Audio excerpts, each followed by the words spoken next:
Guys, welcome back to the channel. I'm Bind, and today we're getting into part 2 of the Lineart tutorial.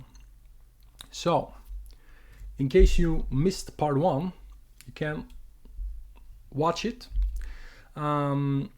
just to catch up with the process. In part 1 I was talking about how I did the line art and also showed you guys how I did it on a piece of paper on camera. So all the while explaining certain stylistic choices and my approach with line art and my influences and so on. And so if you want to see that, go and watch part 1. And at the end of part 1, we're pretty much ending up by putting the file through a scanner in Photoshop, cleaning it up, and this is where we left off. So today, without further ado, we're getting into the juicy part, which is, of course, coloring the whole thing digitally. I'm showing you my approach, all my tricks. Well, maybe not all my tricks, but the tricks I utilize for this particular piece. And then, yeah, hopefully it will be entertaining to watch and you'll learn something. So let's get into it.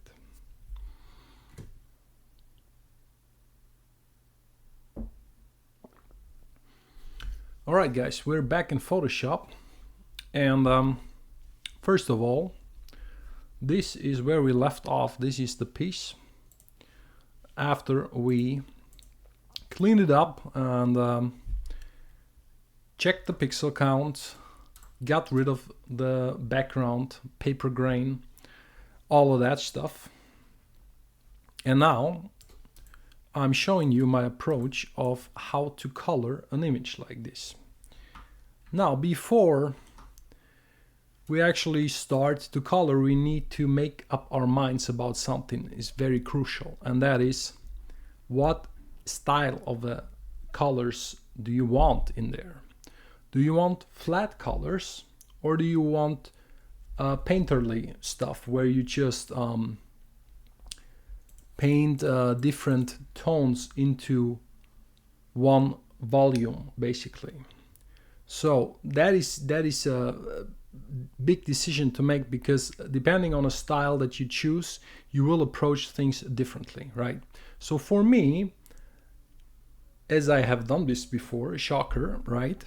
I'm using flat colors, which means that I'm using one layer basically as one color, and then I'm using clipping masks to stack up different tones or different shades also of the same color via different layers onto the same base layer, and that is how I create the different tones. So I will use flat color, and then after we build it up, I might blend those layers, I might shade them a little bit differently, but the goal of that is to have it appear like all the colors are flat tones that don't have anything painterly going on in them. So just to clarify that. So what we need to do first is, this was the original scan.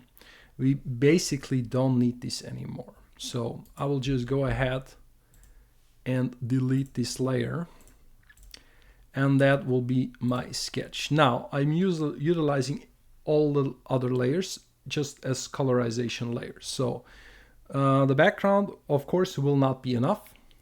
So the first thing that I need to decide is which content parts of the image do I want to group together in a way that it makes sense, of course, that they are on a base layer. So what I'm doing is I'm putting the sky on, treating the sky separately, and then I'm treating the hill with those buildings separately, and then I'm treating the entire foreground, including the arc, separately, and then I think I'm going to treat the tree separately, because that tree goes behind the structure and also in front of a structure. So I want some control there, right? And then lastly, the characters go on a separate layer or stack of layers basically. So let's start.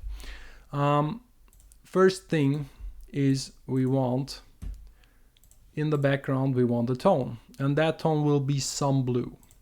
And if you watch any of my tutorials in color before, I always tell you guys that the first colors you put are not important, and that is because there is no color composition going on, so you cannot really judge them. Therefore, just put any color that is close to what you want. Don't bother, right? So then the next thing is what will be in front of that sky, right? So that will be those structures in the midground, background, however you want to call it. There's only foreground and background here, so actually we can call that the background. So now what I'm doing might shock you, because first of all, the right brush to color for a flat color is of course something like the hard round, where you get the same color, and no matter how hard you push, you will only get this color. Hence, it will be a flat color and there will be nothing going on inside of this structure-wise. So I'm doing all of this with 100% opacity brushes that have no buildup, right? Either this or something like this, which has a nice grainy edge to it, but it's the same. It does not build up. It does not react to pressure at all. Nothing like that. So this is what I'm using, these two. Now, why use the purple? The answer to that is because you can, it doesn't matter what you use, but whatever you use, it's best to have it be very distinguishable from the other tone now, because now we're establishing the foundation, and therefore I want to really hit those initial shapes, and that means I don't want to draw outside of anything. I want to be in control, and for this I might even zoom in much more than I usually do, because usually I'm the guy who says don't zoom in at all. But now I want to see clearly what I'm doing, and then the next thing is I want to select the right type. So as this grain is close to the grain of the stroke, like you can see, it's almost the same. That is a good thing, because that means if I'm doing this and I'm hitting new shapes, the grain will integrate with the other grain of the black and white stroke. So that is what I'm going for. And now this will be a matter of just a little bit tedious work, just hitting, creating a foundation on this layer. Make sure you are on a separate layer, of course. And then I have an eraser which behaves the same way. Lets me erase quickly. And then all I'm doing is just getting the outline shape of that layer. Now this, of course, as you can already tell, it will take some serious time. However, if you establish this in a clever way, you will save a lot of time later on, which I will show you then. So let's imagine I did this, which I will do this in a second. I will just continue explaining and then just do it in time lapse, and then I will talk. So the next, this is middle background, right?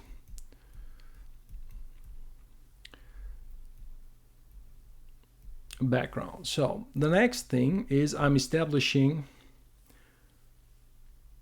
the other layers that I set earlier. I want to have them separate. So there needs to be the tree. So for the tree, of course, it would make sense to have something like this, greenish tone, right? And then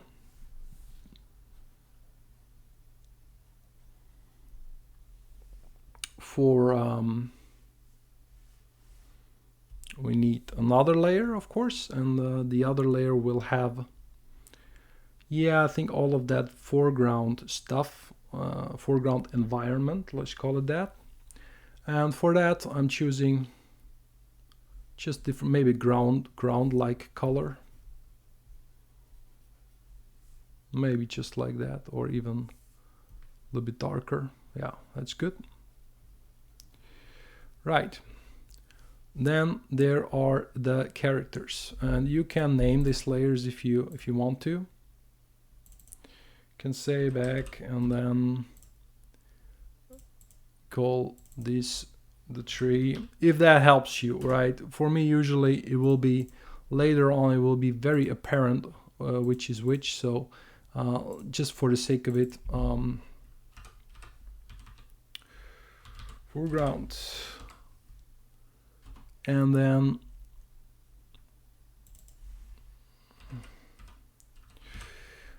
the characters. And for the characters, yeah, let's do something bright. Now we can distinguish. Yeah, maybe do this. Okay. So, quickly establishing these layers, and yeah, we'll talk again in a second.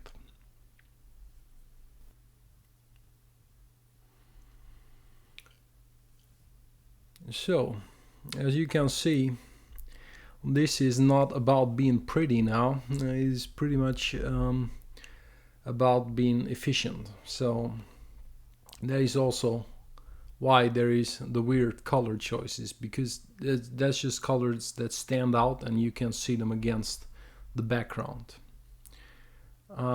Yeah, time-lapsing is pretty fast because this is tedious work, and there's no decision making there. It's just the decision of those shapes has been made before when we drew the line art. So I'm just trying to get the volume right, because in my style you can see that sometimes the stroke breaks up, and I really like to do that. I really like to let the stroke break. But for that, of course, if you now want to fill this with the color volume, you need a solution for that. And in my case, I will sometimes like fill it more or less aggressively. Also, once I have the crucial outline, I just take a bigger and bigger brush and just fill out the volumes.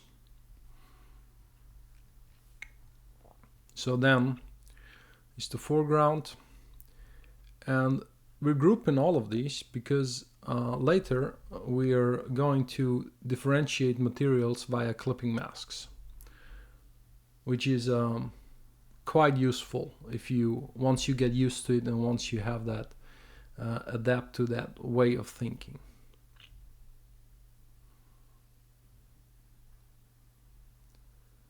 Personally, this is the part I like the least because it has to be done in an exact fashion, but so you have to concentrate, but it is kind of mindless. So there is not that much decision making going on. There's really just painting by numbers at this point.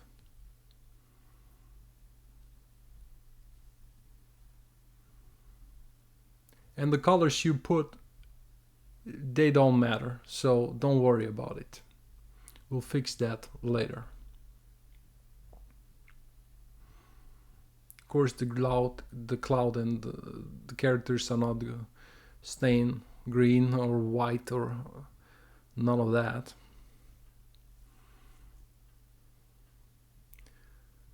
Because a lot of times, eventually, you will have quite tone-in-tone colors, but this does not help you when creating the volumes, because you cannot oftentimes not tell if you draw outside the area or not, if there is too little contrast. So that's why the crazy colors.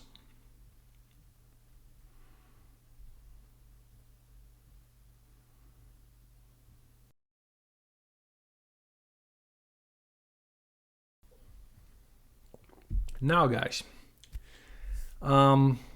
This doesn't really look like much up to now, but what we did is we established a very important part of the image, which is foundations of each background, foreground, and all of that stuff. So you saw me in the time lapse choose colors intuitively, and I'm only choosing the colors that are readable very well against its neighboring colors, because I want to make sure I get this right. Because one thing is that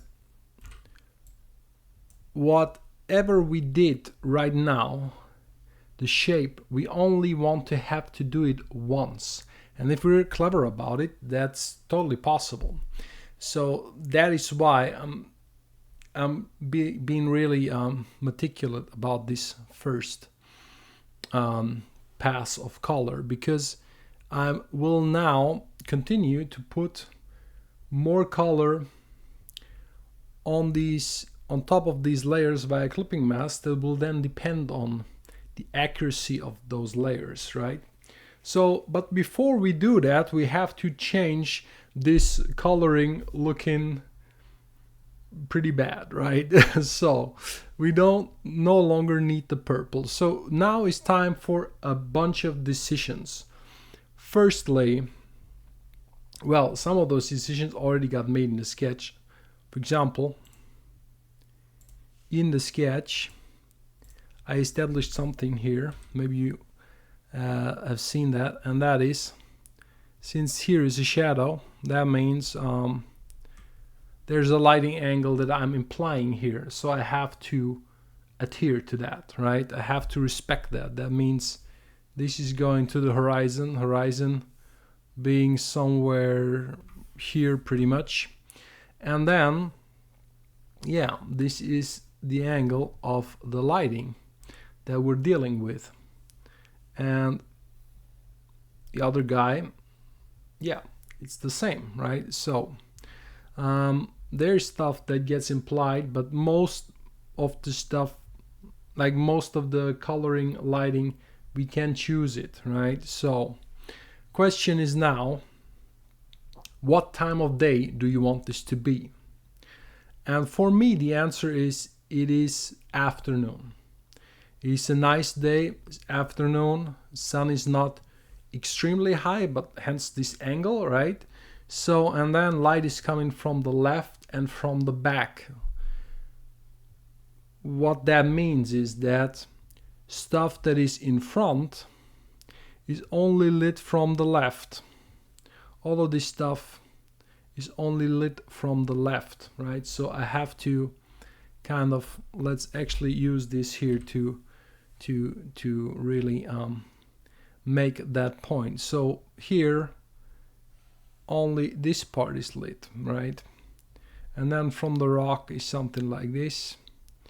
That's in the light. Here will be only that, and then something like this, something like this, and there will be lit here, of course, and then this will cast a shadow. Shadow will be the same pretty much as these guys, right? So over here there will be a shadow of that thing, and then the same is true for the background. There will be no light under here, and then this will all be lit from the same angle, basically.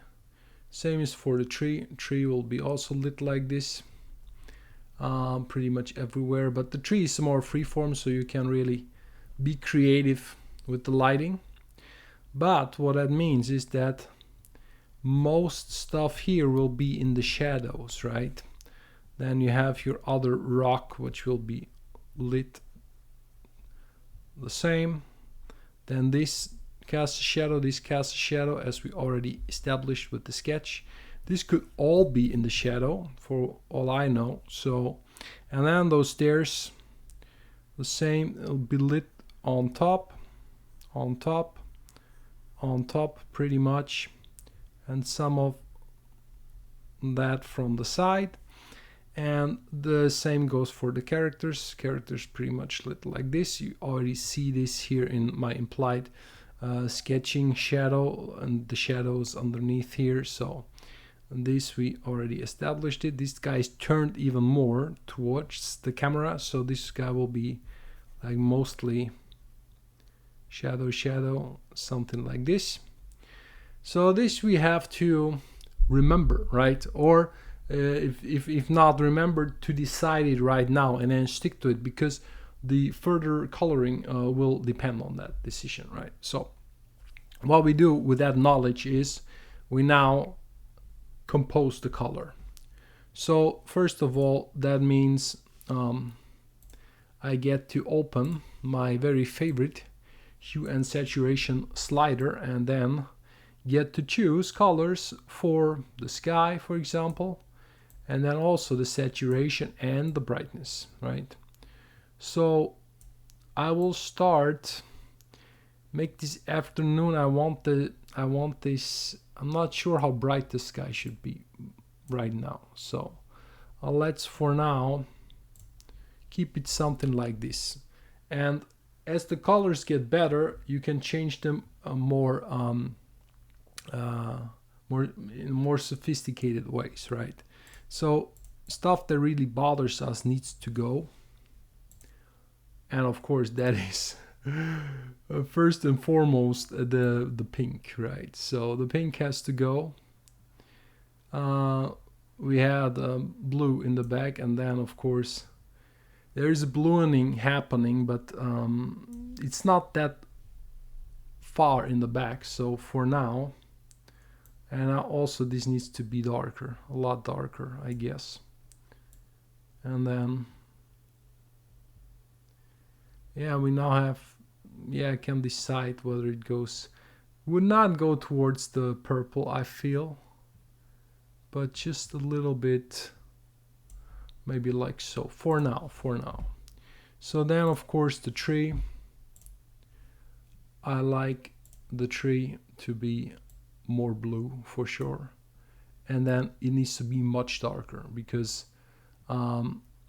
also there's now a question, the next color you draw on every object, will it be a lighter color or a darker color? In my case, because you can see that most of the stuff is not lit from the left, from the back left side here, like we established, right? So most of the stuff will keep their color, right? So for me, it makes more sense to paint in the illuminated areas than it makes to paint in the shadow areas. Therefore, I'm tuning the image for the shadow areas now, and then I'm keeping some space to put in brighter greens here and brighter colors over there, where stuff will be lit later, right? So that is my plan. Therefore, I'll make that tree really dark but saturated, and also bluish, because in the shadow you get more of a blue, and we can tune this later again, so we don't have to commit fully here right now.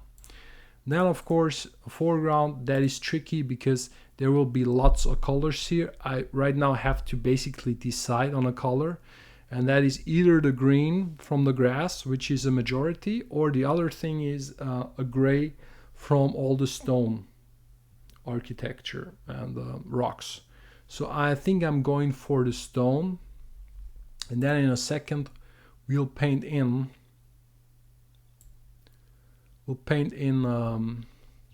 the grass and all of the rest.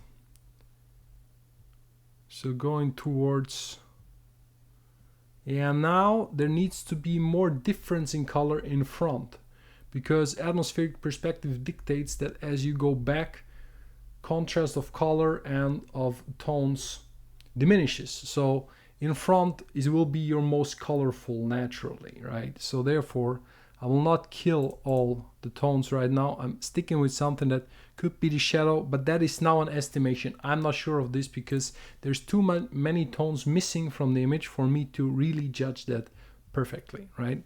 So then there's a cloud, this cloud, which we could actually name cloud for once.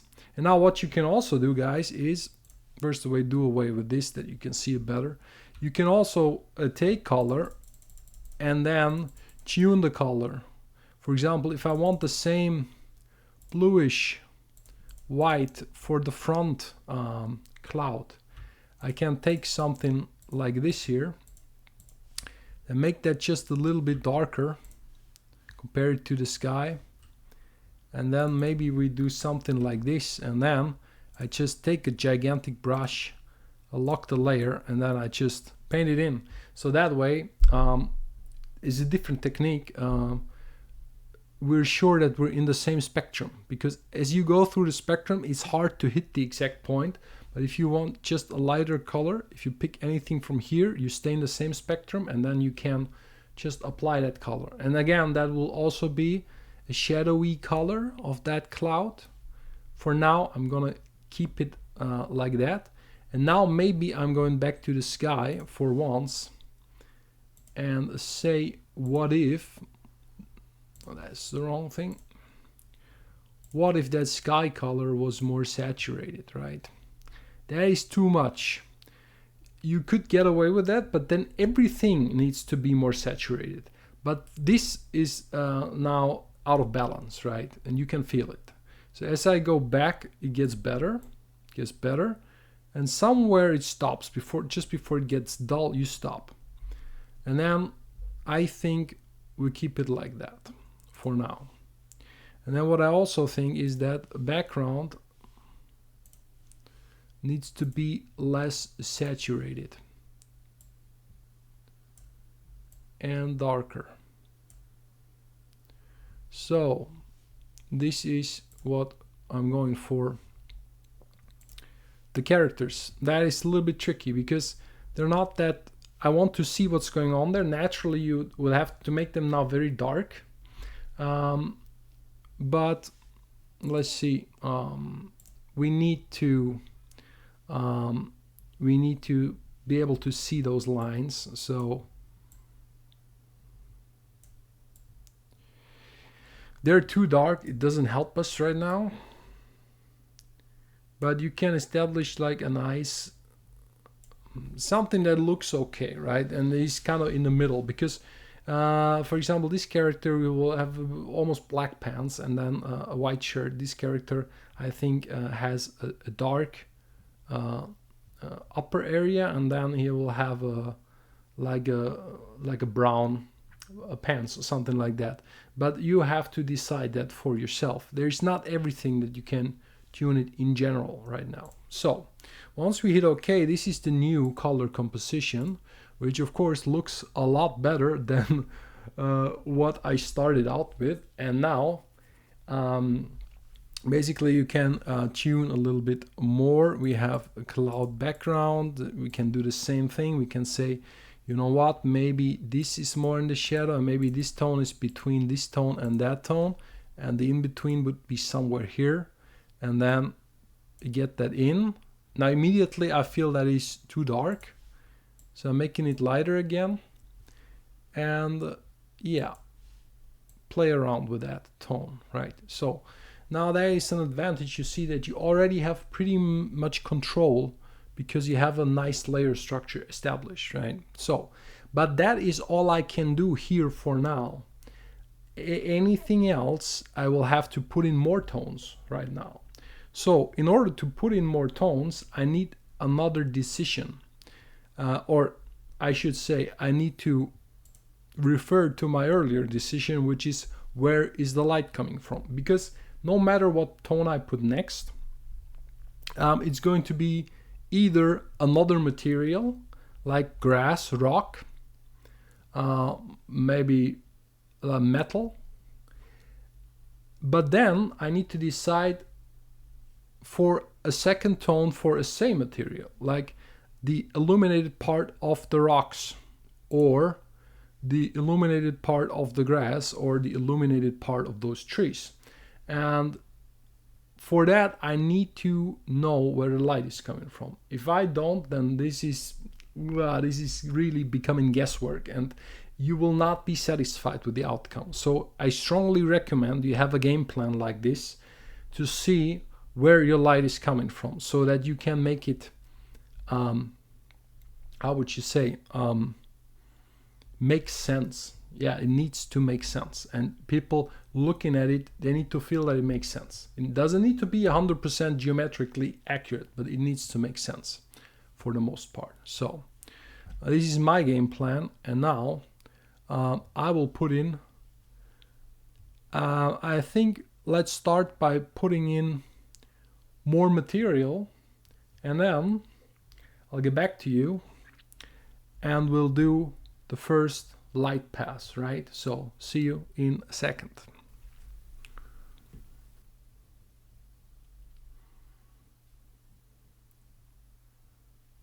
So we're going fast again because, as I said it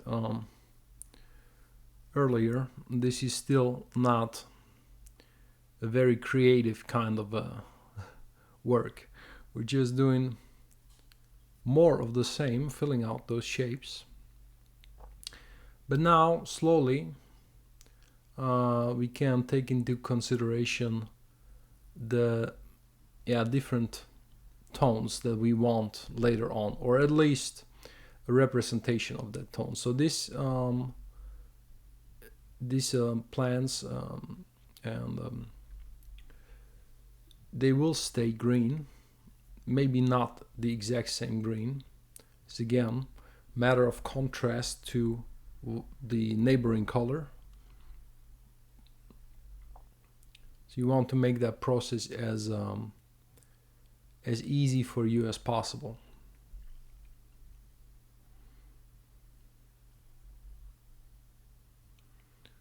Now there's a little bit, the more this gets granular, the more decisions there are to make again. For example, where I paint the moss and all of that stuff, the line work does not cover it all because my line work is kind of loose. So I have to make decisions where the color ends lots of times, especially over here where the lines should stop. I might paint in some more lines later with the same process I showed you earlier, but just digitally adding to the line art.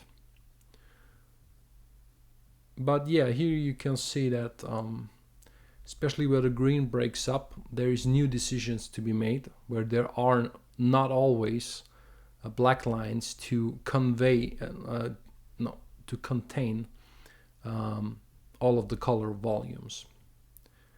And I think this should be style over efficiency, or style over practicality, because if you close all of the shapes now when drawing the line art, just because you know that in the future when you're coloring this you will have an easier time, you're kind of compromising your style, in my opinion. So I would never do this. There is always a way to combine the coloring with the line art. It can even be very, because this is pretty accurate, but it could, in theory, and a lot of artists do this with watercolor and the likes, it could just bleed out of the line art. It does not always need to respect the line art. I'm doing this in this example because this is a very traditional cartoon, graphic novel style illustration. But if you can do it completely different. You can just make the coloring a different thing, that it does not respect the line art as much.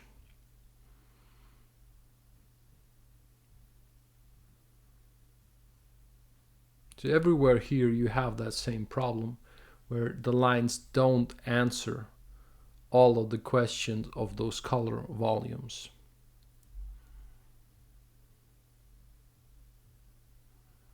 Now, yeah, it's a little bit also of trying out colors, even though I know they will not stay exactly like this. But yeah, some decisions like the metal here, that is on purpose, because I want to see how this looks a little bit compared to, even though the color is not finite, but it will be some kind of bluish metal gray. So yeah, if I can put it. If it makes sense, I will do it. If I need more contrast in color, however, I will do what I did earlier and just choose a more crazy color. Now this is the first time I think we're really tuning color, so that I can see that the background has less contrast in terms of color.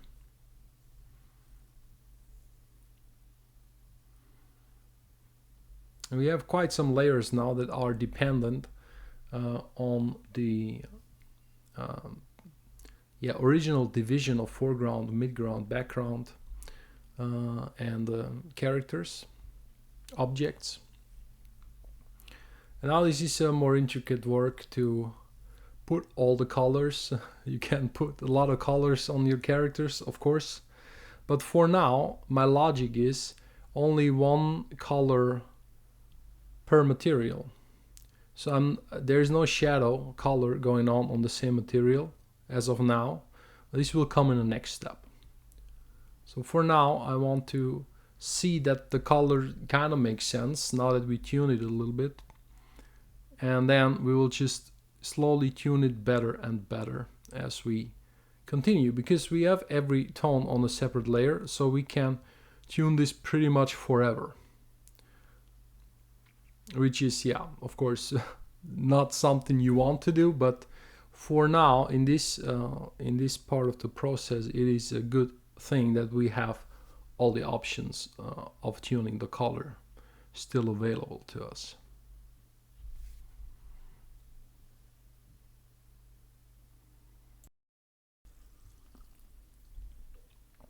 So guys, if you think this was the most tedious part, so do I, right? So yeah, this is we established the foundation of those layers, and the thing is that there's really no process of decision making involved here, because pretty much all the decisions we already made them via the line drawing, right? So we have all these volumes and all these sub shapes that needed filling out, and of course we have to do this in a precise manner at least once, right? And then later on, as I already said before, we want to avoid having to repeat drawing the same shapes, right? So yeah. So if you thought this was not the most fun, yeah, I completely agree. This is the most tedious part, the most part where you just need patience. You don't need to make a lot of decisions. Anyone can pretty much do this. It doesn't need artistic expression of any sort. But the good thing is now the fun part can begin, right? So you saw this already. We have some things established here, and already this has a lot of layers, and that is okay, because the tuning of the colors is not yet finished, guys. And the reason for that is,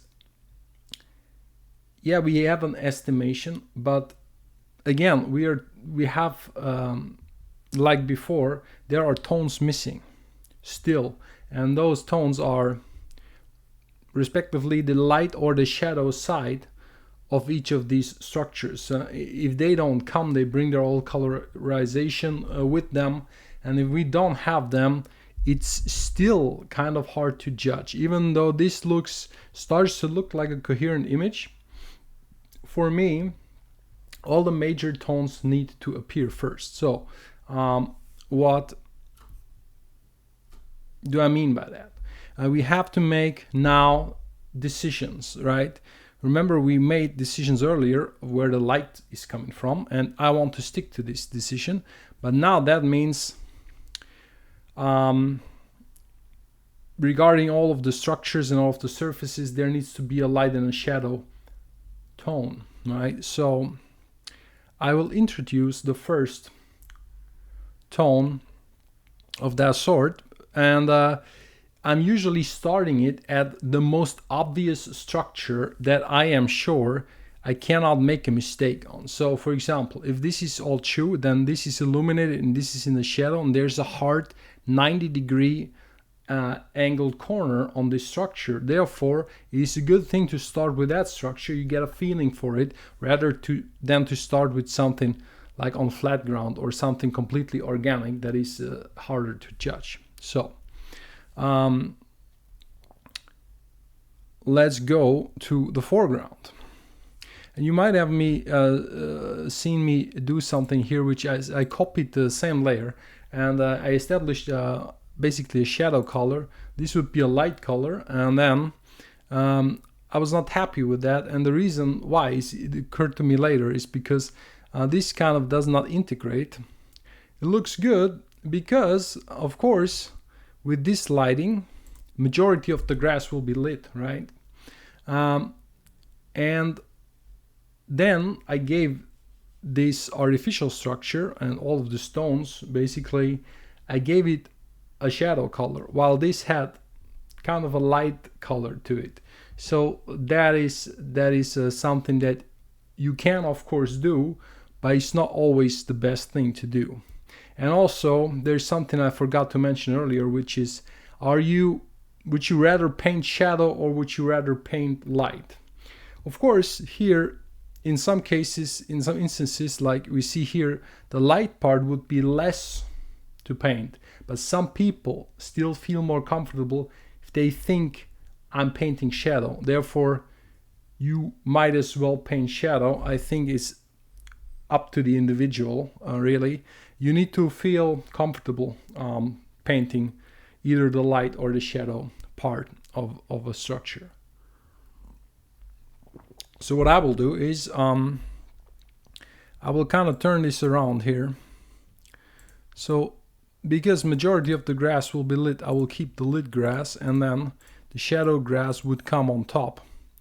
But I will not really have this as a layer as of right now. So we'll see about that in a second. And then let me quickly switch this off. About this structure is the same.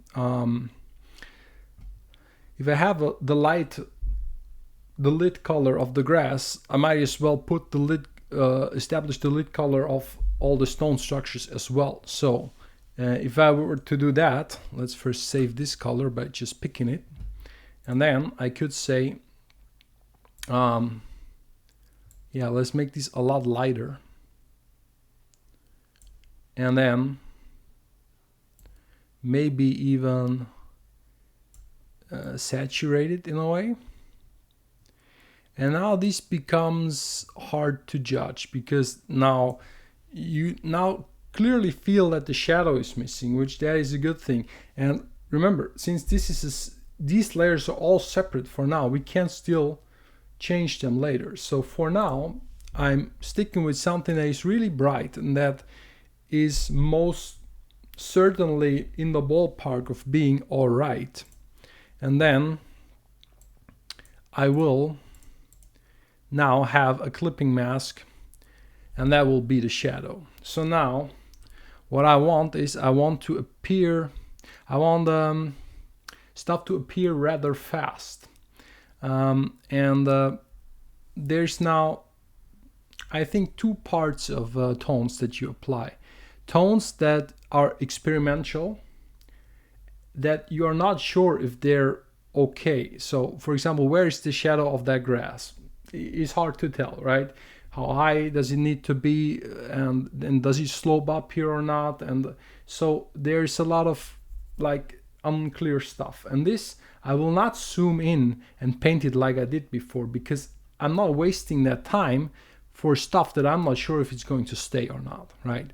So that's why I said earlier we start with a structure that we are sure of, which I'm doing right now, and that is this structure. So this is now only a shadow tone, and also doing that, I don't need to be precise right away. I can be precise later. What I want now is I want to apply a certain logic to this and see the tone manifest very fast. Therefore, I don't need to zoom in. I do know that, right? That is the lighting angle. So that will hit here, will make those shadows a little bit deep, right? Also, this will project for sure some of the tree onto here. So yeah, that will be some shading, some casting of shadows coming from the tree. And since we're not sure how far the tree is away, you can do this basically however you want. It's a free interpretation, I would say. So yeah, let's get rid of that. Just that's again my thoughts. And very quickly I want to establish what is in the shadow. Same maybe over here. I'm not being accurate because the more you paint on this and the more layers depend upon other layers, the less accurate you also need to be, because now since I cannot paint outside this, right, the only new stuff that needs to be precise is that border between light and shadow, right? So everything else, it doesn't need to be so accurate. And also if I'm doing like a little shading from those bushes or those leaves, I don't need to be super precise with that. Then there will be shadow down here. This will pretty much almost all, or it will all be in the shadow. So yeah, and then over here be something like this, and then of course this whole thing casts a shadow just like that, which will come over here most likely. So all of this be in the shadow, all of this I think mostly in the shadow. Do something like this, and then down here pretty much the same.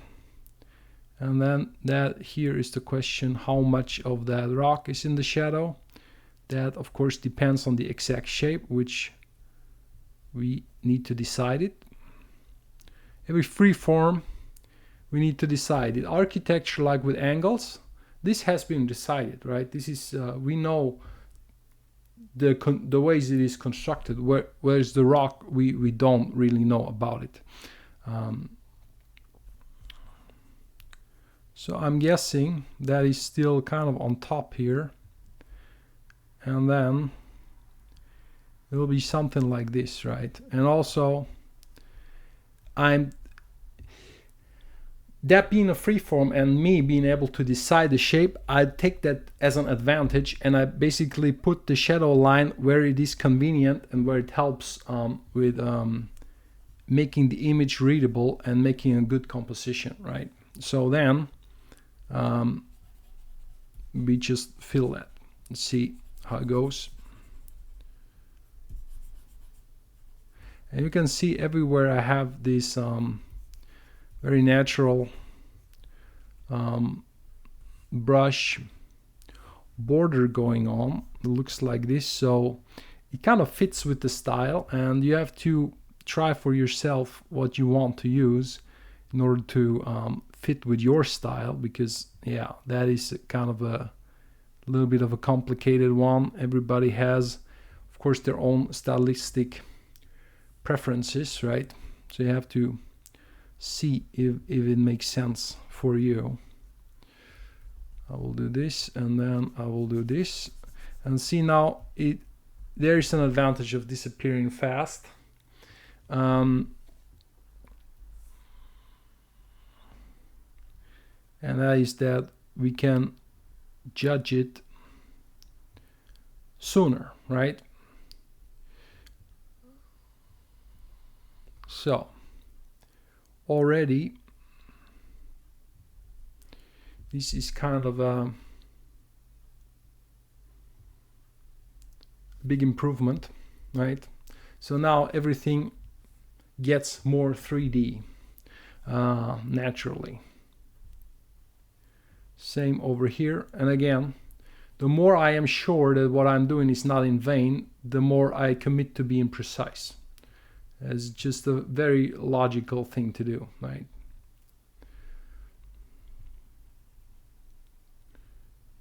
So something like this, I guess.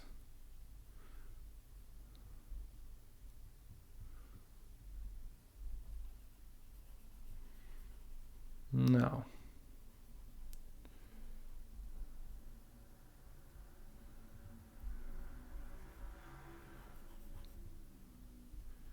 And now what you see is that where there's shadow, like the grass and the leaves, they don't integrate anymore because they still are kind of running with the lit color, and we have to put the shadow color on there next.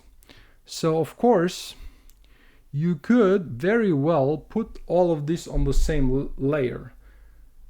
The problem with that though is that is a big gamble, because now imagine you had this on the same layer and you're wrong about the color. And then it's the question, can you isolate that color and tune it via the hue slider? If you cannot, then you basically have to paint it again, right? So there is that problem that you should be aware of, which is why if you've seen any of my other tutorials, you will know that I'm not comfortable having these many layers. It's not a thing, but for this style of illustration, it is helpful, and that's why I'm doing it, and that's why I would recommend you do it. Later, if this color composition is fixed, we can combine those layers. It doesn't matter anymore. Then you can just make small changes, but the majority of the color, it will not change anymore, and that is I think crucial, right? So here, angle of the shadow, I need to mind it, of course.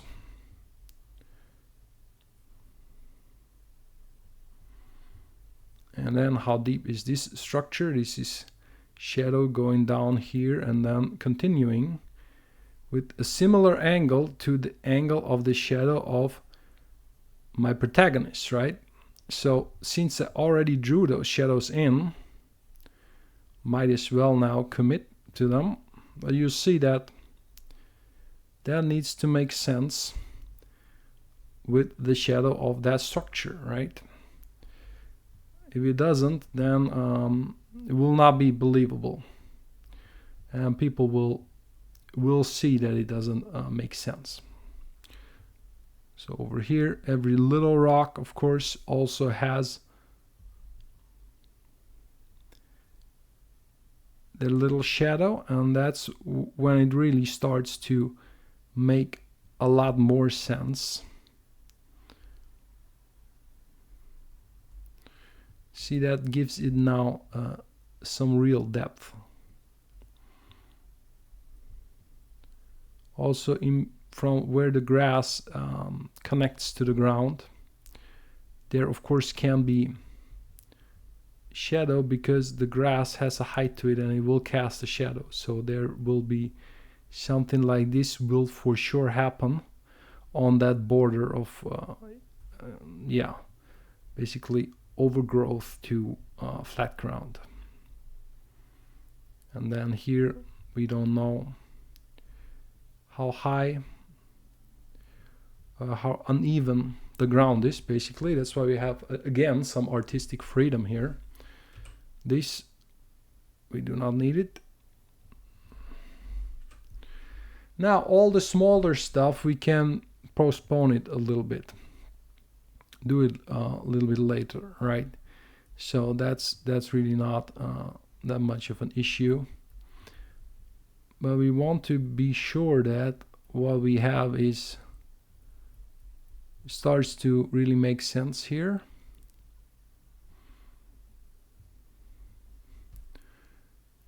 And now maybe there's a hole or a crack somewhere where there's also shadow.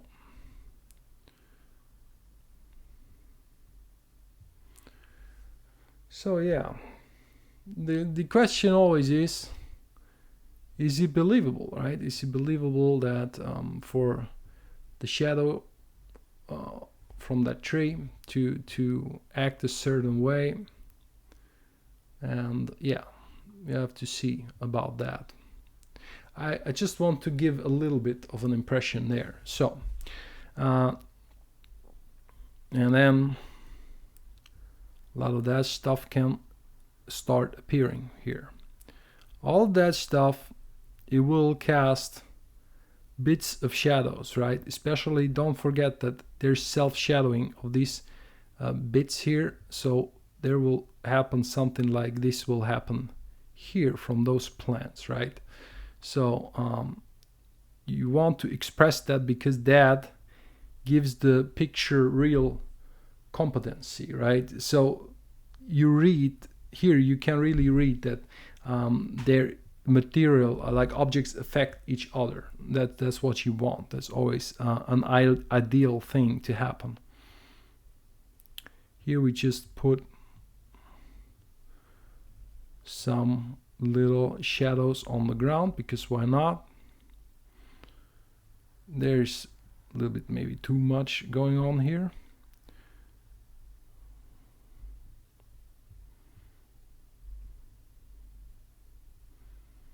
Right, so be careful not to just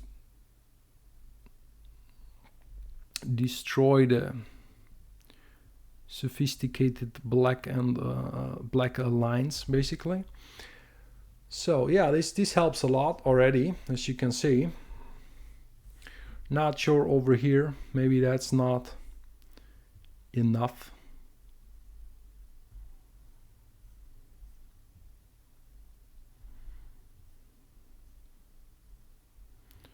You can always try stuff out like this, see if you like it. Yeah, it's not bad. So then, and now I'm not immediately zooming in, I'm moving on here, right? Because the next thing I need to be able to judge is for the grass. And then now there's a little trick, and this trick is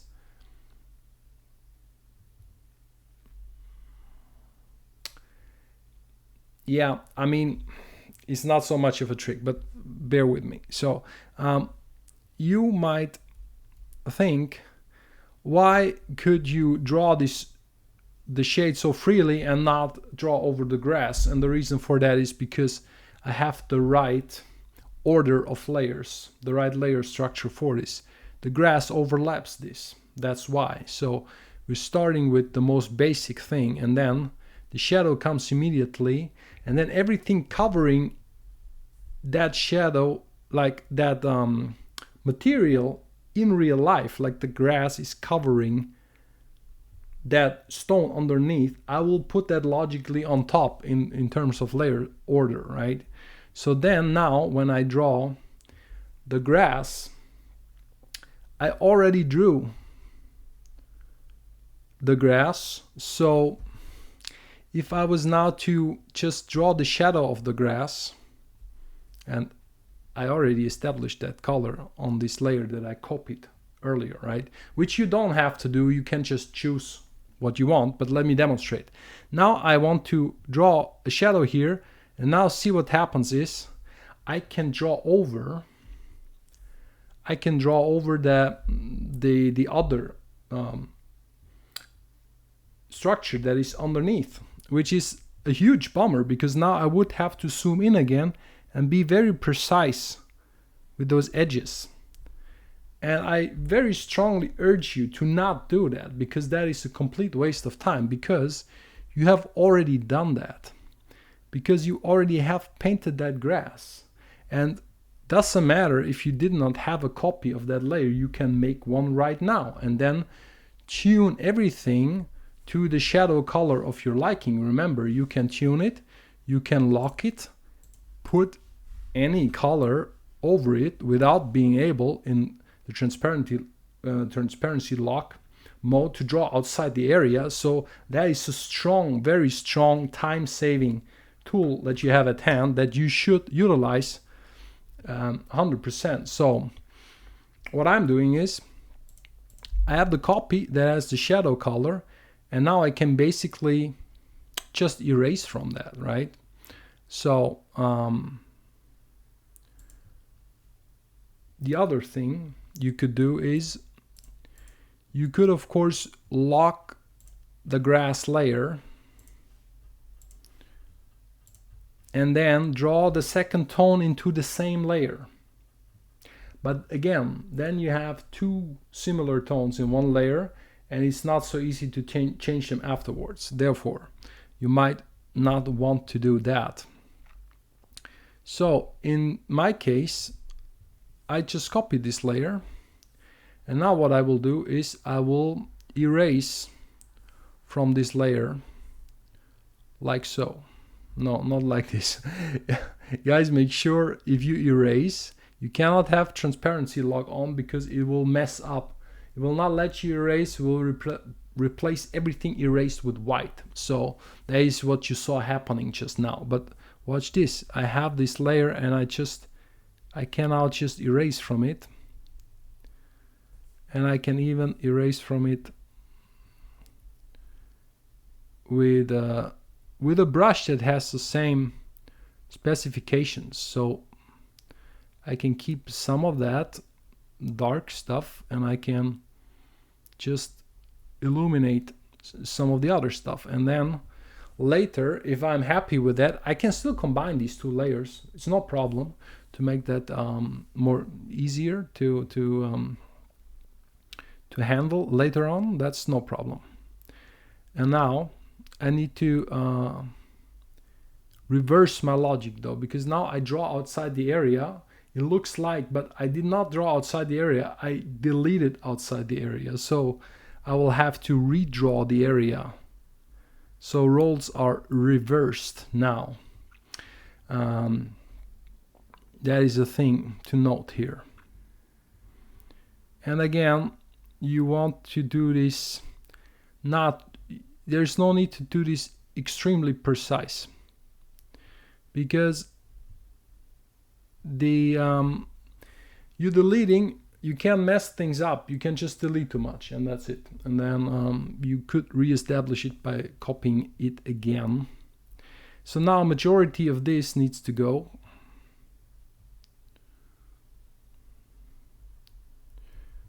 What do I mean by that?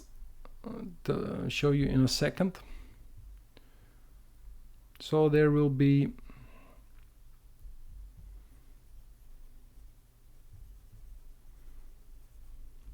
light everywhere here, pretty much. Well, not everywhere, but a lot.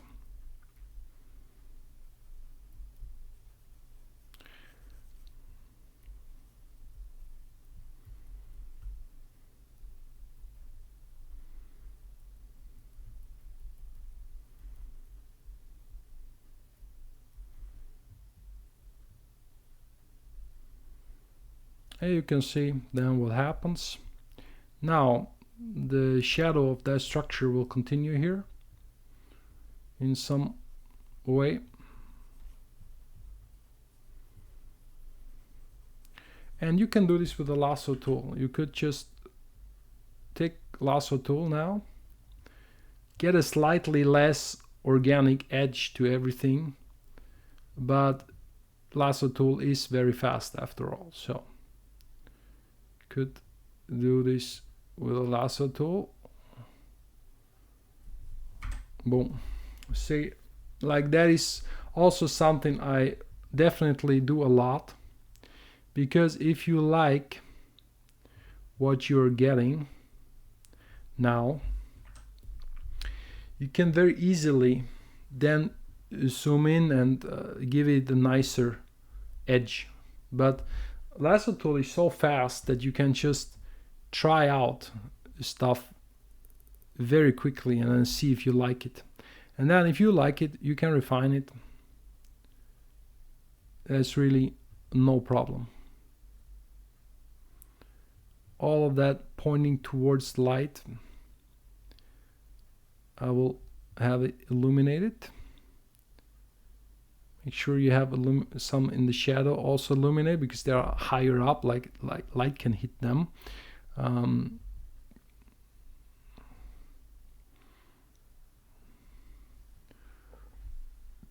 Back here can have some light, and then here of course some, and here only some, because you know rock's shadow is crossing here. So, and then you can later refine this. And also this stuff, of course, all of that is now a lot more in the light.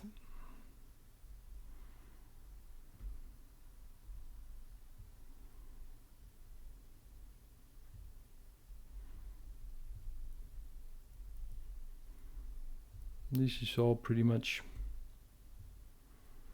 more illuminated.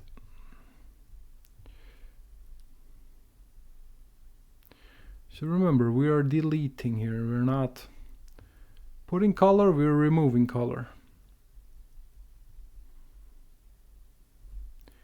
Now at one point here, there would just light will just hit this, and then we can decide how far this goes, because maybe from the left side light is blocked somewhere and you cannot hit everything. That would be actually a nice thing to have happen, because then what happens is that it will build up a little bit and it will not go all the way towards the edge, which I want that to go into the shadow, which is why I applied the black in the first place. And now you can see what I want to do here is I want to have illuminated area and then have it fall off towards the lower left. And we can leave some patches in between. This you need a little bit of practice. What I'm doing now, you can do all of that with a brush as well, but it is faster, as I said before, to do it first. See with the lasso tool, and then have that stuff appear and see if that is interesting. So now I think that is kind of interesting, so therefore I will leave it. This in front, I want to make it even darker. I don't want any light to hit beyond these patches of grass. So, but that is just my personal game plan, and you can do it differently, of course, also depending on what you are painting. So now where it's smaller, I'm taking the brush again, and then you can see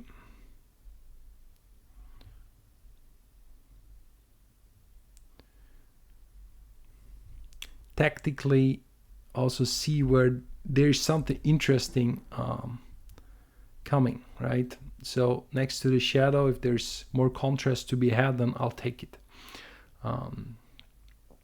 Right, and then what we can do is we can go back to the shadow of, I'll call this the main structure, and add some stuff that we either forgot about or did not realize at the time, such as shadow of this rock. Of course, it needs to be somewhere here, right? That just makes sense. You cannot not have it. And we put it. See what happens. So remember now, and this is a little bit of a mind game. I'm underneath now. Can't mess up the vegetation. It's the best layer to be on, and that's why it needs to be the biggest. But it will always be the biggest, because that is your foundation of the entire foreground, right? So that's just the color you give that needs to be well selected. And in my case, of course, it's the color of the most stuff, right? So here again, there will be shadow from the grass. So I can also just select that with a lasso and then paint it in, right? Or I can just paint it in, right? So that's, you have to really figure out what you like more. Because it is about speed a little bit, but it's not only about speed. It has to make sense for you, feel natural.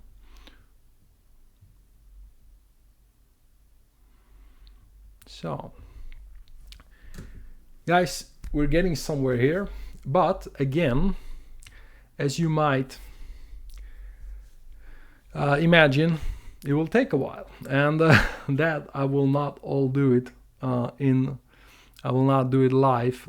All of this I will show you, but we'll do another time lapse, and then we're back for the final part of the image where we do the nice little blending, making it better, giving it the finishing touches. So see you in a bit.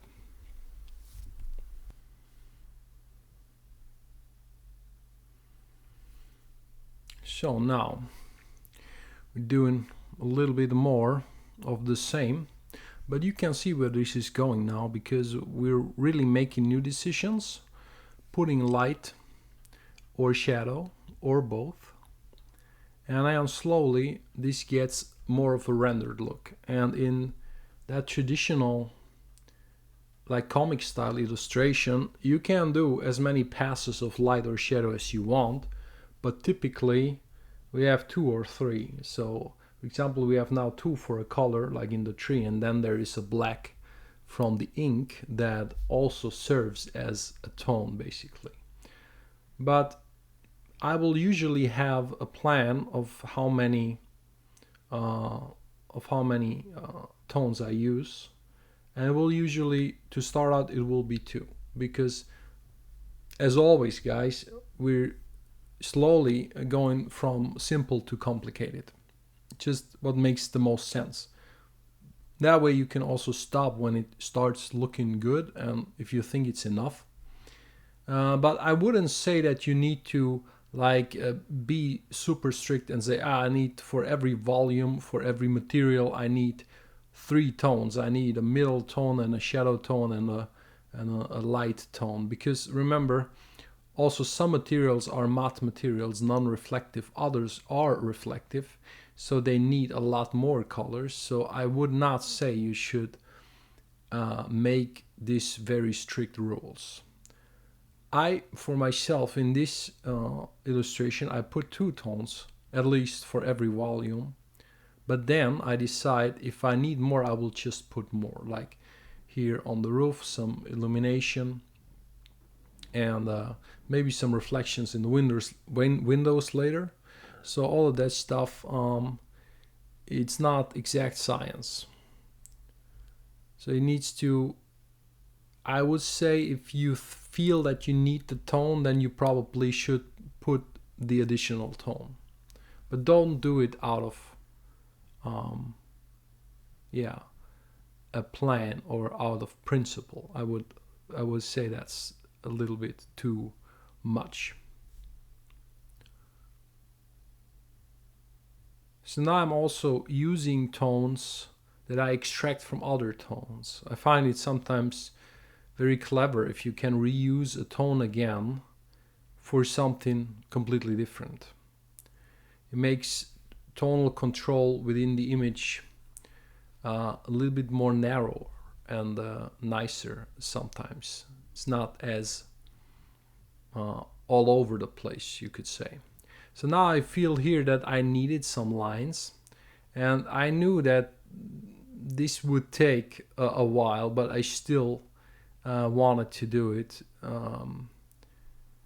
because I felt that there was something really missing that I had not thought about while doing the line art itself, and that is the very harsh separation of those ground color and the grass, which there needs to be a solution for it.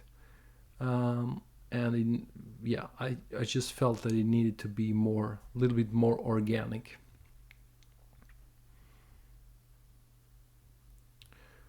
And also, the guys, that's the thing with this kind of an illustration. It looks very innocent, right? Yeah, it's a line art and then a few colors. But in reality, this can take forever, right?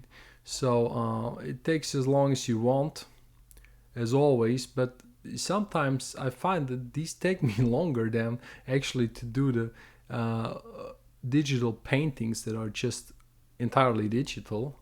And generally, for some people who don't know what they're looking at, they will even argue it looks more impressive. Of course, that is, you cannot say it like this because it's kind of like comparing apples and oranges, because it's really not the same. And the highly stylized line art that is colored obviously is a lot of work, and I would never regard this as inferior to something like super realistic concept art. It's not. It's just something different, right?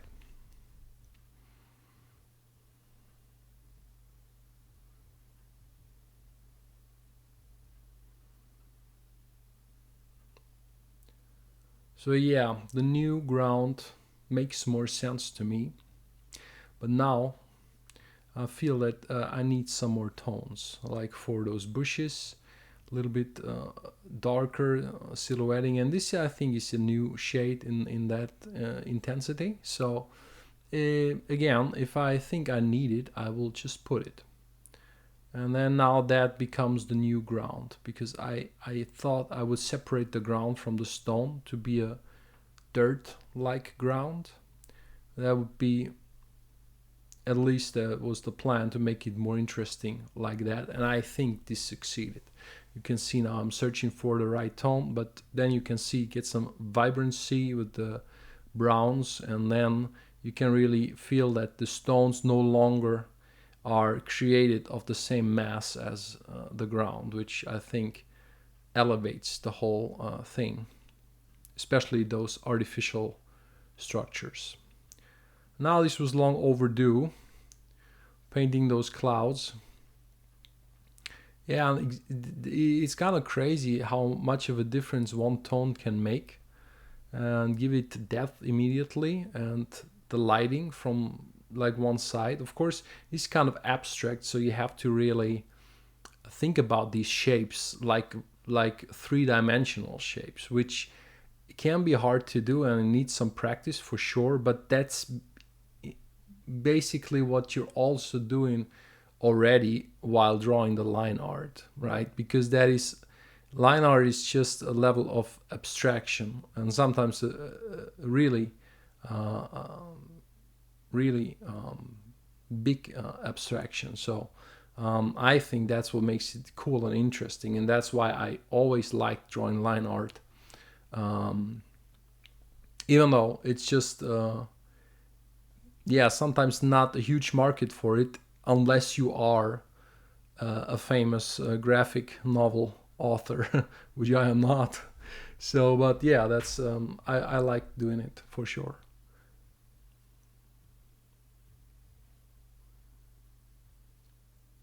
So now just rendering of the characters a little bit more, and sometimes we bend reality a little bit. But I think I stick to the lighting pretty much as if it was realistic. Some character artists, they don't give a shit about lighting. They will just light the characters all around, no matter what the lighting context is. I think it's a mistake. I think I want it to be um, more believable, more realistic, because already the color and the lines is a high level of stylization. So I don't really want to compromise the lighting making sense. If that makes sense to you. Anyways, now we refine stuff a little bit more. because things got a lot more complicated, of course, than they were in the beginning. I want to now change the color of those leaves, make it a different kind of a plant with, yeah, different colored leaves to make the whole thing more interesting. We stand out more. And then second shadow pass on the background there. And then I think we are closing in on being done here. Yeah, this is something that you have to, if you're using less than 100% opacity, you have to put it down again, crank it up again to reselect that same color, because if you cannot just select it from a transparent layer. A lot of you guys will know what I'm talking about, which is why I don't like to use them really that much. So guys, finally I came to a point where this is looking pretty okay. So what I was saying earlier, right, we have now a lot of layers that represent foreground, midground, the characters, and as you can see is plenty, but now all of these layers are, as you could maybe figure out from the time lapse, are little parts of just one tone each in order to be able to control the tones. So this is a little excessive, I guess, but if you want to maintain control as long as possible, this is what I would suggest. And if you're doing like a real full-blown artwork or cover art or something like this, it might be worth it, right? However, there comes the time where, as you can probably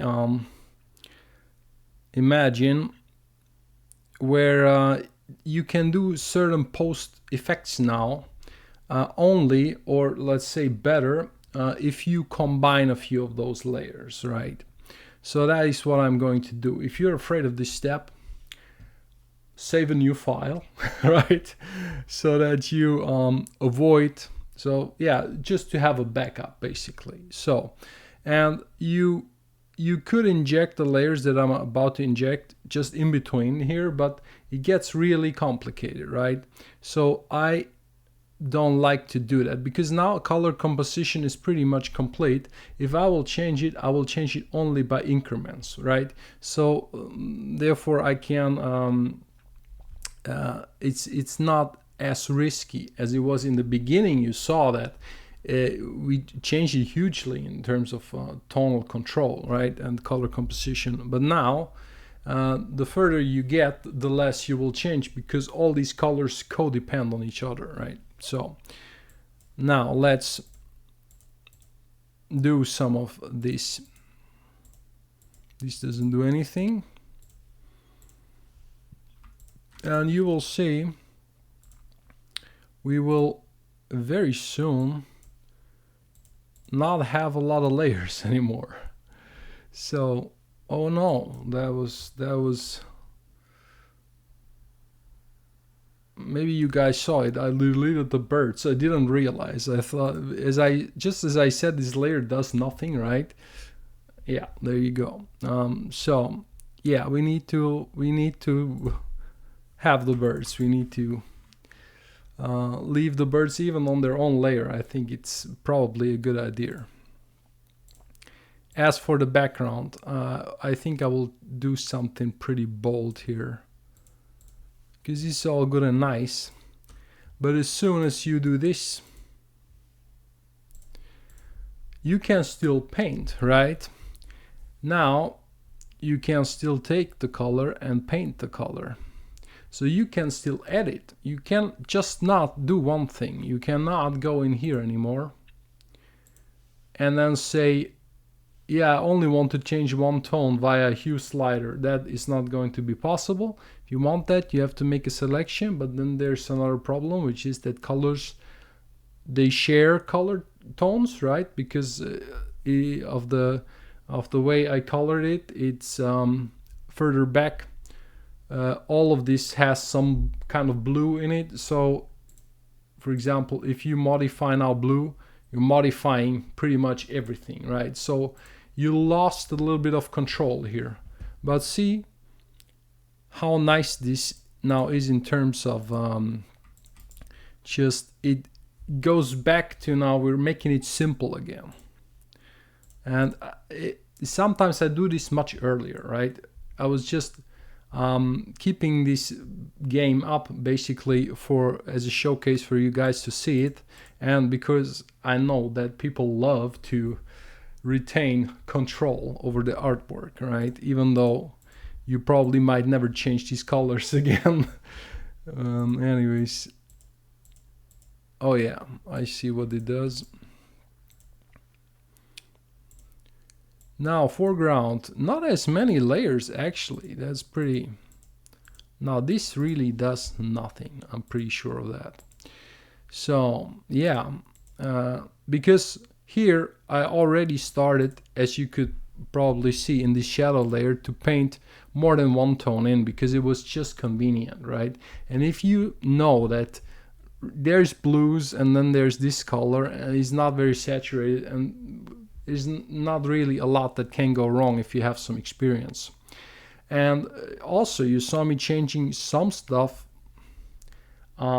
maybe surprisingly, like the color on the leaves of that tree, because it suddenly occurred to me that it doesn't need to be all that same color. With the tree it was already different tone, but this makes the whole comic-y, cartoonish style I think work a little bit better if you have, you know, more different vibrant colors in the surroundings, because this is like something where the scene itself is the main protagonist, you could argue, and yeah, the small protagonists, they're just filling the scene, but the scene is the star of the show, right? So yeah, we can do the same thing here. It's just a little glass over here.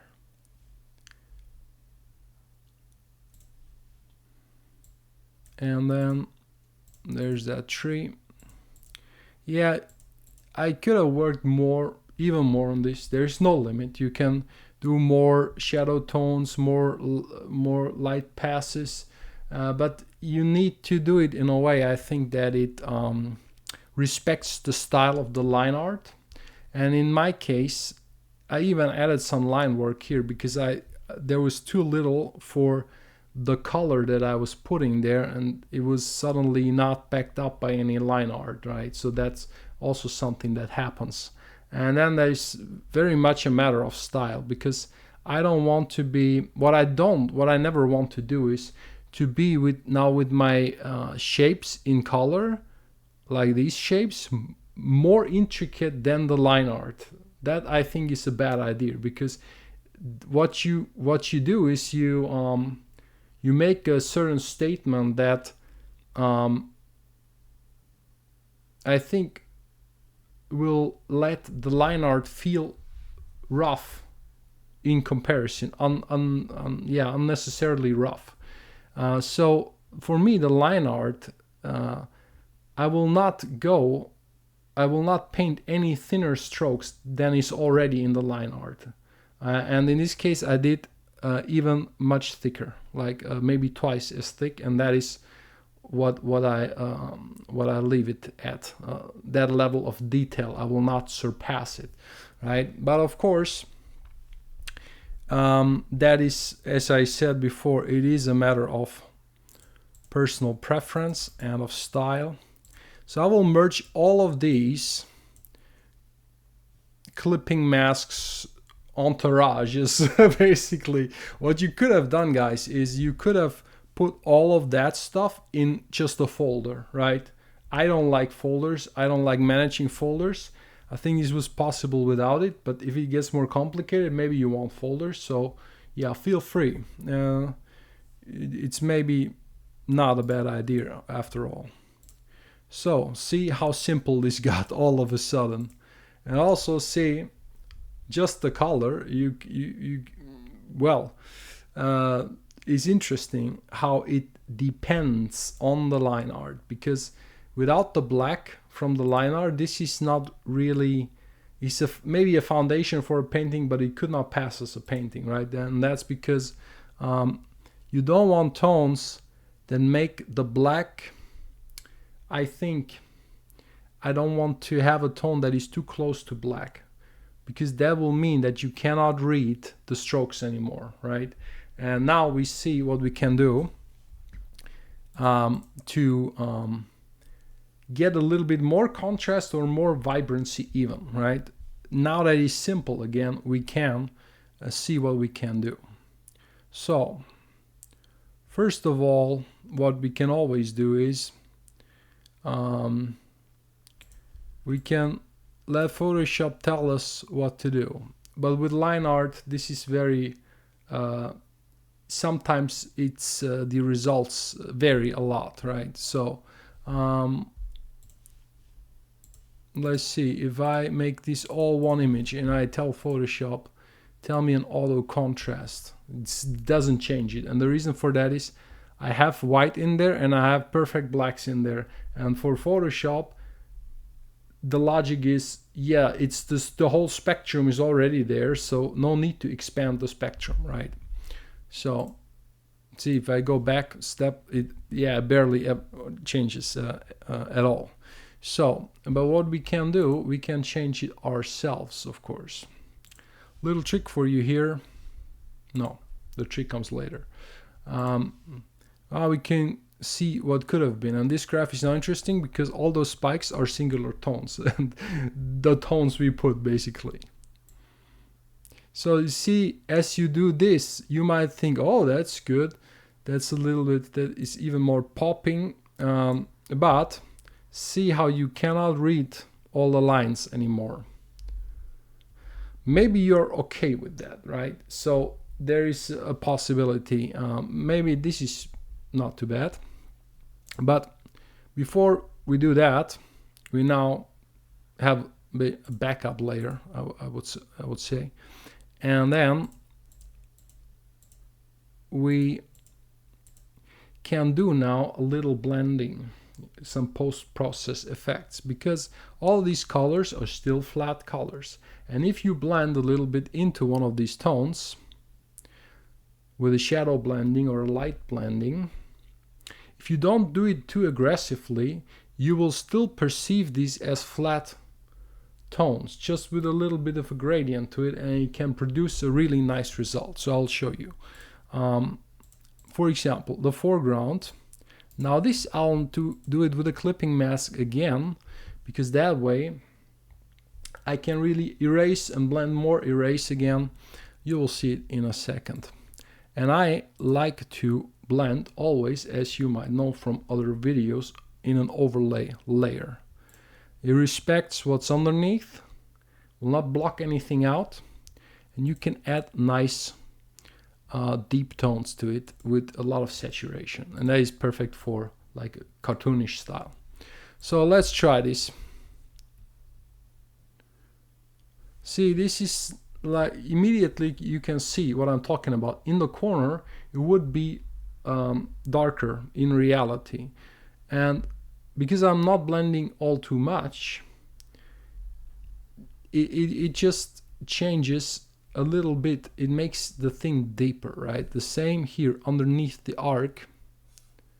You want more shadow. See how this comes very natural, and now this looks even more shiny in comparison. And then what we can do, we can erase this out where we don't want it, over here maybe, and then, or also on this rock for sure. And sometimes we need to hard erase here, because in reality, of course,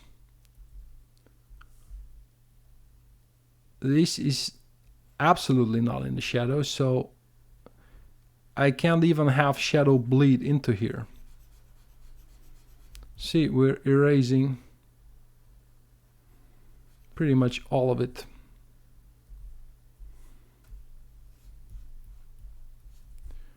Now see how this is respected again. And now you can stack as many layers as you want to, but you don't need to actually stack a lot of them, because you can just, since this is a clipping mask, we can do pretty cool stuff here, as you can see. We can do some vignetting, which I dig a lot, because it's kind of, you know, it's like cloud shadows. It's somewhere it's a little bit more lit than in other areas, and then that way you can get really more focus even on some of the characters.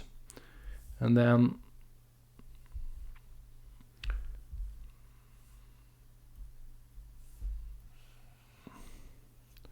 blend a little bit down here or in there. It's a little bit aggressive. I think I need it darker. So you can see what happens, right? And then again, have to be careful.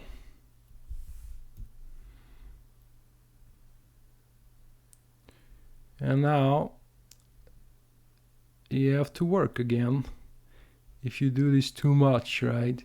So this, in theory, you could kind of avoid it by not merging all the layers. But I would argue that managing the layers is maybe more work than erasing some parts again, like I'm doing right now. So, but you have, sometimes that depends on the content that you have, right? Here it's pretty clear that this is not a big deal to do. Now we can also try stuff like just taking the character color, and now I will really see how much contrast I can put there, really. You can even do this with a classical contrast if you want to. See, you can put more, crank the brightness up a little bit, get them more vibrant. See that?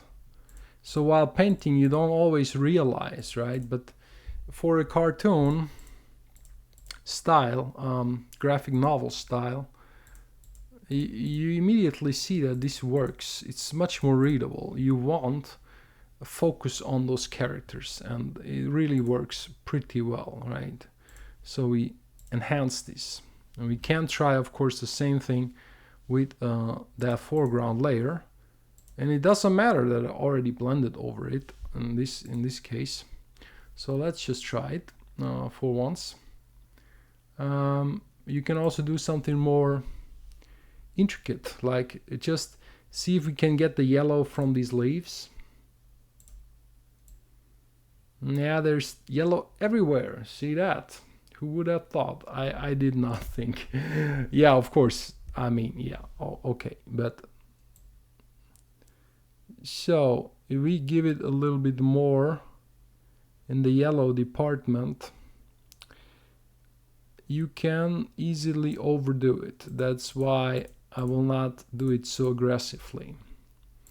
And then the overall, if we do that, the grass comes up in an unnatural way, which is not good. So I will not do this. Just a little bit more. So the natural stuff was painted pretty okay, because that doesn't need to pop as much as the characters, for example. Yeah. So I think that's pretty, that's fine.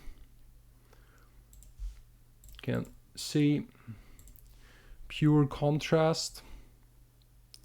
Yeah, but also see, then here the lines, they get, the importance is not there anymore. I think for line art this would be a mistake to make it too contrasty, right? I want to see the analog lines in there, just for my personal style, right? But yeah, that depends. Now we can also blend the other way around, can do a separate layer, do it on the same layer.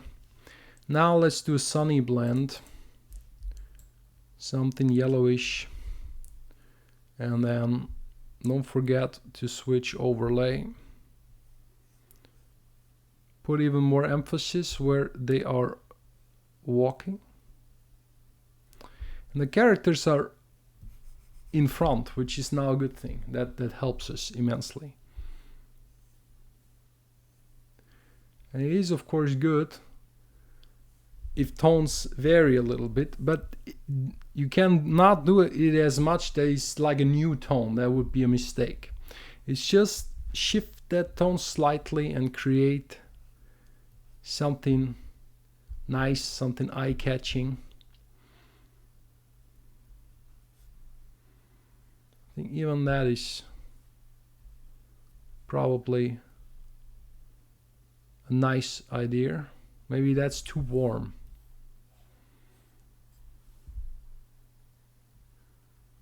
It's good, but it needs to be colder. Why did you switch my color? Alright, let's try this.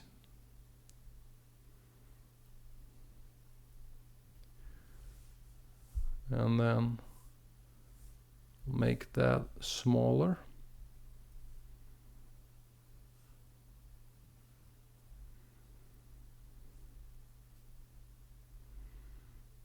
Yeah, why not like that?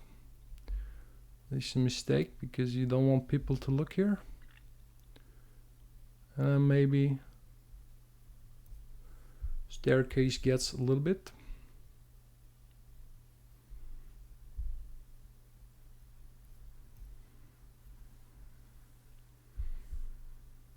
Maybe even over here. But yeah, don't blend everything. that is probably not the best idea. So where is that thing? Blend a little bit, and you will see in a second what that does.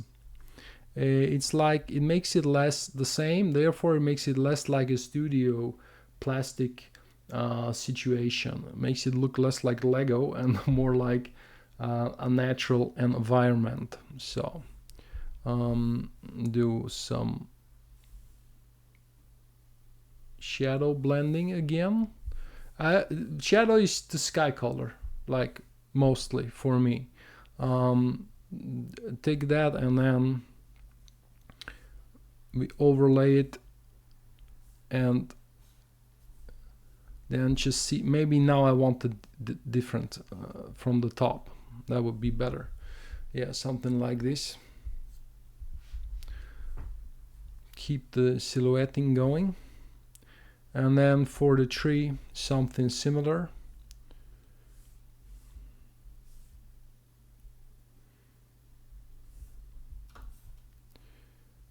Tree, I think. Now we can actually zoom out. Have the overall impression better. So I do this, that is aggressive, but see where the tree here gets more shadowy. We can easily do this and even have it make some sense, I guess. If you make the brush too small, it gets too patchy, right? The whole thing. So and now we can counter blend. Since there's only green, I can blend green. Can even blend very bright green. Do something like this. See, that's could be a good idea. Just make the thing vibrant. And of course you can also always erase a little bit and see how this gives it just a little bit more atmosphere, I guess. And yeah, as I said before, distribution of light is not so linear, like we of course painted the linear tones. It's kind of in the nature of the illustration, but we get it out just a little bit.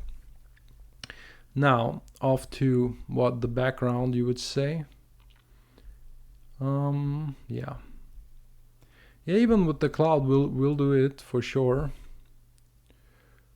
So sometimes with the background you can do something insanely cool, and I don't know if we can right now, but let's see. So the bluing effect, right? If you just paint shadow, of course that is way too much for the background, but if you're in the middle here, we just get blue, like a lot more blue, and we can just see, paint the bluening effect, like an atmospheric perspective effect on this, that like pushes it further in the background. In this case I really like it. And you can even do something like this, right, where that even makes sense to have like the air density, the blue really manifesting. Of course it's an exaggeration, but you might want this exaggeration, just saying. And in the blending department can do the same, maybe just a little less aggressive, right? Yeah, I think that is, no, I think it was good. I will erase a little bit, but overall this is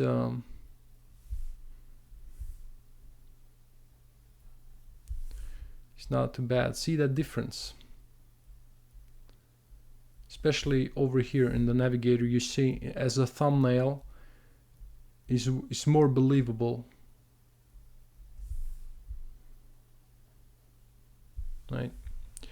So clouds, we have these, and then we have this cloud. Tackle this cloud in a second. Create the clipping mask. It's always the same spiel. So, and now I will take this, I'll make that bluer, like so. See how you can just add blue. Now you cannot, you will disregard the white, and that is because it's overlay, right? If you want to tackle the white, what you have to do is you have to have a normal layer and blend like so, but then will not be as aggressive with the color. So then the color values that you want may slightly change. So I like this look, and then that is pure white, so it's really, you have to be really careful with that. Light to bleed in here, yes, but maybe,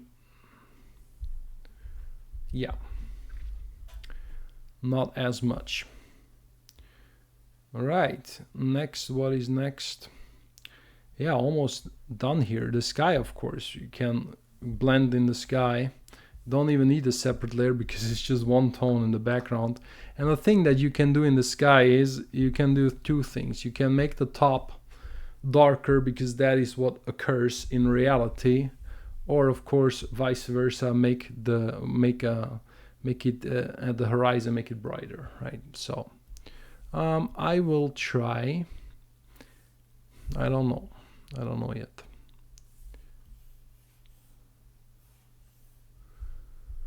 That's not so good. It makes it very flat. So I will try to make this darker then. It's way better because now the cloud pops even more. And now I will not make this linear. Maybe I'll do it like so. And don't overdo that. Like we just we could easily also make it brighter back here. That would be really cool. So a little bit here and then a little bit back there. So that works. That works pretty well. What else? This cloud. Yeah. There's something I wanted to do with this. And now we can, with these like white and very bright layers, you don't even need, sometimes it's better to blend just normal and not overlay, because as I said before, it will disregard the white, and it's easier like to, in a normal layer you get exactly that tone, right? There's not as much calculation going on. So I like that, because I thought this cloud was a little bit aggressive. Let's see what happens if I do this like very radical. I almost think that is the way.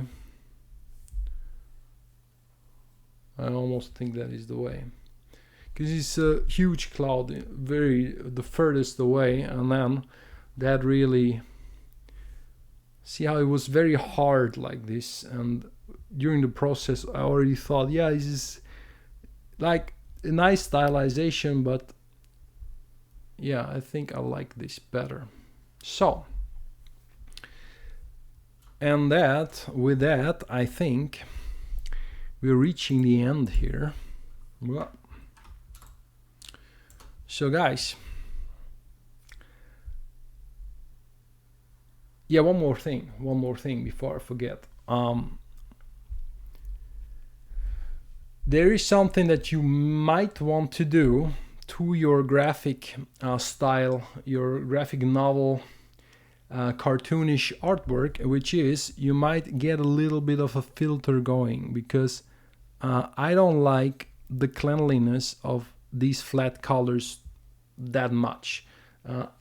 I want sometimes to have just that little bit of a grain to it, which is like make it looks like almost a printed version, but not we're not exaggerating this to the point where it just looks fake analog. So that's not the goal here. But so again, what we do is we combine everything but the line art. Line art is on top. I'm not selecting the line art, and the reason for that is, and that is very important, any filter, it will fuck with the line art. It will eat away at the line art. It will grain the line art. You don't want that, in my opinion. So just letting you know, that could be crucial. Merging all of this, now we have all the colors,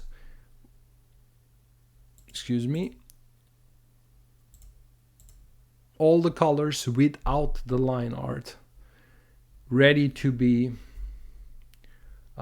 filtered, right? So what I do, of course, I haven't done this before, I have my favorite filter for my style, and that is linear noise. I'm adding noise, and I'm adding it monochromatic. If you don't add it monochromatic, you might not be able to see it. It introduces new colors. If you do it monochromatic, it does not introduce new colors. It just grains with more or less brightness, but it remains the same color. See that change? There is definitely colors in there. So it goes through the spectrum now with the grain, and I don't want that to happen. So I switch it to monochromatic, and it does not happen. Then you want to choose how much you want. I want very little, so only about 5% for me. Now let's see. In the background you can already see the change. Gets less clean. Now maybe the video is not picking up because that is too too minor of a change. And I think maybe because this file is big, well, the bigger your pixels, the more amount of a grain you need to put, in my experience. So yeah, let's do it like this. Now you see what happened here. It made it grainy in a really nice way, right? And it even helps some of the gradients not to break. So that is the artwork. Before we enhanced it, it looked like this, right? So yeah, it's minor enhancement, but let me know, guys, what do you think? It is a difference, right? And I would even say it is a noticeable difference.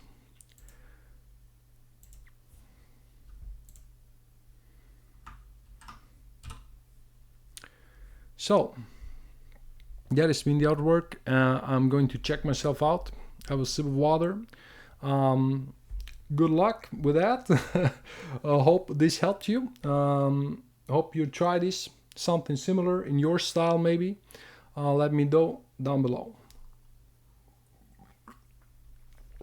So guys, somehow we came out on the other end of that artwork. Let me know if you like that stuff, if you like doing artworks like this, more graphic novel style artworks.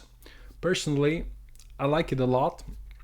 You can do lots of variations using this technique of just isolating the line art and then drawing underneath, combining layers and blending layers. Also, you can, of course, utilize different brushes with textures to it. All depends. There's no limits here, especially not in illustration. That is not meant to be something like movie concept art or something, where the illustration itself is the final product, right? And you're going to print it in either a comic book or just a normal book illustration, magazines. I've done some of those, it's and of course also content wise it can vary a lot. There's great stuff out there, and of course but lots of people, seen Yuko Shimizu on Instagram the other day. It's done very similarly, guys. It's all of that stuff that utilizes scanned line art.